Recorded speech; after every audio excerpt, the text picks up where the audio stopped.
You earlier today discussed intrinsic value, and I'm a big fan of Graham and Fisher, especially security analysis.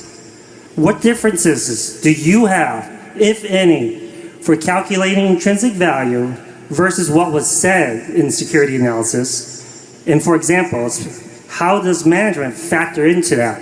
You recently mentioned evaluating management is like dating. And recently, you said also, management does matter. My second part is, which company do you fear the most? Why is it that no one else has done what you have done? I mean, Coca-Cola has their Pepsi. Thank you. Actually, Graham didn't get too specific about intrinsic value in terms of precise calculations, but intrinsic value has come to be equated with, and I think quite properly, with what you might call private business value. Now, I'm not sure who was the first one that came up with it, but, well, the first one that came up with it was Aesop, actually, but the intrinsic value of any business, if you could foresee the future perfectly, is the present value of all cash that will be ever distributed for that business between now and Judgment Day. And we're not perfect at estimating that, obviously, but that's what an investment or a business is all about. You put money in and you take money out. Aesop said a bird in the hand is worth two in the bush. Now, he said that around 600 BC or something like that, but that hasn't been improved on very much by the business professors now. Now, the question is, how sure are you that there are two in the bush? How far away is the bush? All kinds of things. What are interest rates? But, I mean, Aesop wanted to leave us something to play with over the next couple thousand years, so he didn't spell the whole thing out. But that's what intrinsic value essentially is. We don't, Phil Fisher would say that in calculating that, he would want to look a lot harder at the qualitative factors of the business in making that estimate of how many birds were in the bush. Graham would say he would want to see the bush, $2 worth of cash in the bush, and to pay $1 for it now.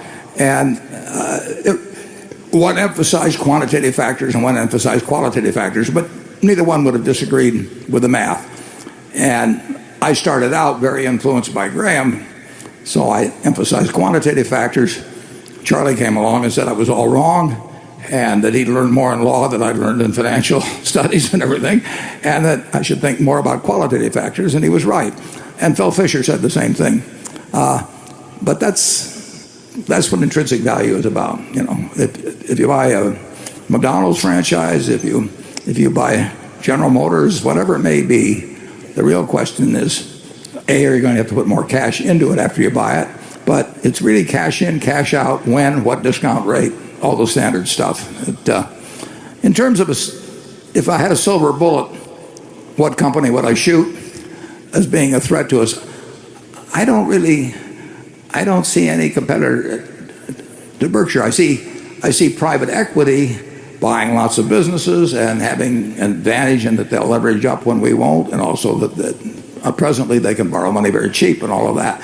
So, I mean, there are always going to be people competing with us to buy businesses, which is our main business, the main occupation for me and Charlie. But I don't see anybody that's got a model or trying to build a model that will essentially go after what we're trying to achieve, which is to buy wonderful businesses from people that care about where their business goes and who generally want to keep on running them. Charlie? Well, as I've said earlier, I think the Berkshire model, as now constructed, will have what they said in show business was legs. It will go a long time. And I think it will be quite creditable. And I think it has enough advantage that it will just keep going a long time. And I think most big businesses don't. If you stop to think about it, all the great big businesses of yesteryear, how few of them have really gotten big and stayed big. Of the really old businesses, only one stayed big, and that was Rockefeller Standard Oil. And so we're getting up into a territory where very few people keep going well.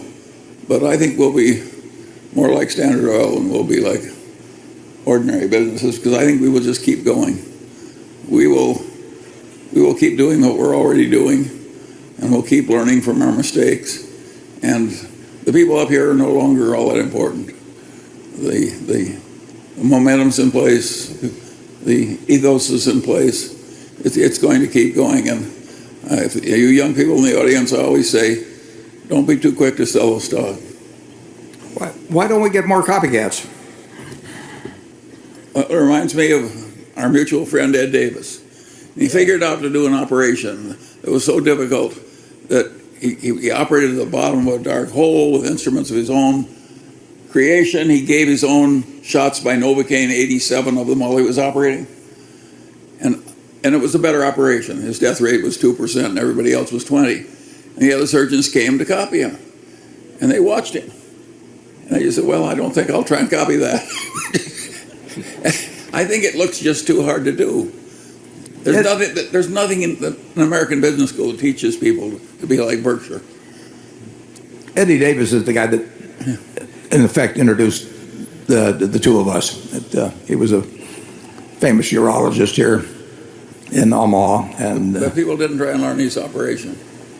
And it doesn't look all that easy. It's very different. it's slow too. And it's slow. It's very slow. I think the slowness deters more people than anything else. And the difficulty with being slow is you're dead before it's finished. Well, that's kind of cheerful. Carol, let's. Bueno, está muy interesante porque le preguntan acerca de valor intrínseco y entonces él empieza a hacer una explicación de que valor intrínseco es todo lo que tú vas a meter en algo y lo que vas a recibir de haber metido eso en algo, ¿no? Entonces, o sea, que tiene que ver cuántos pájaros hay en esos arbustos. Y entonces ya él habla que Graham es más cuantitativo y Fisher es más cualitativo. Entonces, porque una de las preguntas es por qué él pone tanto énfasis en el tema de la gerencia para calcular el valor intrínseco. Él dice, valor intrínseco ahora podríamos decir que es el valor del negocio si fuera privado. ¿Cuánto dinero en efectivo traería al día de hoy? Entonces, y pues ya empieza a ver, las discrepancias están dice, hasta el día del juicio, ¿no? Y las discrepancias están en, pues, ¿qué estimación tienes tú del crecimiento del negocio hacia el día del juicio y cómo lo traerías a qué tasa de descuento y cuál es la tasa de interés que hay en el ambiente del día de hoy hasta el día del juicio? Pues todo eso es lo que lo hace muy difícil de determinar para personas sin la experiencia, ¿verdad? Entonces, luego ya se ponen, ¿por qué nadie nos copia el modelo? Pues porque es un modelo muy lento que hace que la gente se desanime porque la gente quiere volverse rica de la noche a la mañana, rápidamente, ¿no? Y ellos, pues, le están apostando más a...